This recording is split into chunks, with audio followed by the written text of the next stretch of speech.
Hi there. Today I thought I would talk about strays. I think I've mentioned before we're taking care of some stray cats by feeding them. They come around periodically and eat from what we leave out. Some dogs have also started coming by, so that's kind of changed our method. I went to Kroger the other day and got a big old bag of 50-pound bag of Old Yeller. It actually calls it Disney's Old Yeller because of a trademark type thing. I hope that's not a good or a bad sign, but it was on sale, and they're eating quite a lot because I think I'm one of the strays, a female. There's a male and a female that come around together. Her teats are hanging real low like she's nursing. But I was thinking, it really kind of concerns me about, all these hungry animals coming about. And one of the poor cats looks like it's been injured. Its eye is all messed up, and it looks like kind of funny.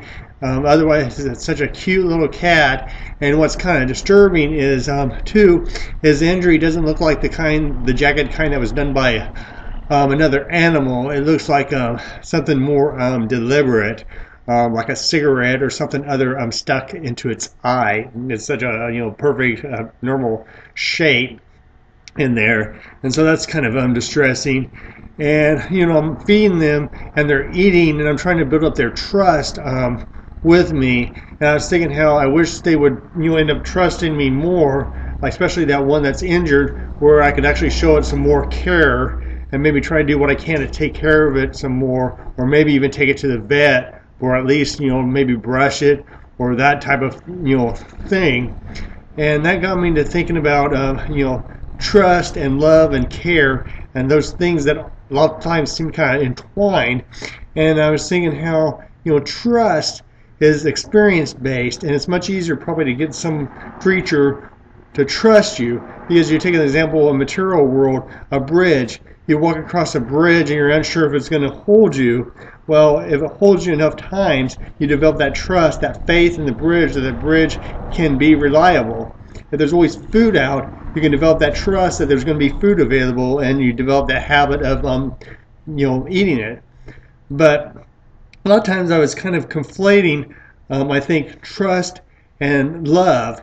And love, which I associate with care, I think that's a much harder thing to generate in another creature. Like if a creature, whether it's a kid or an animal, has been raised without love at all from an early age, can they really even understand that type of emotion? Like I said, it seems like trust, if there's not really an understanding there, there's just a matter of experiencing enough times.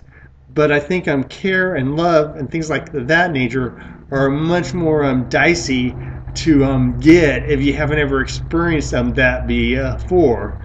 So, and I was just thinking that in terms of context of how we treat whether they're young animals or whether they're young kids in general, and how crucial that may be to a healthy development.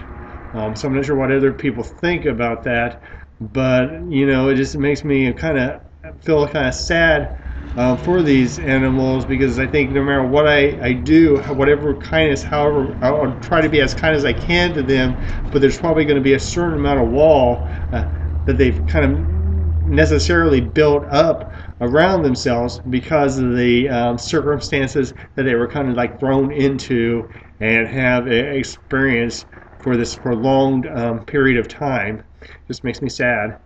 Thanks for listening. Bye.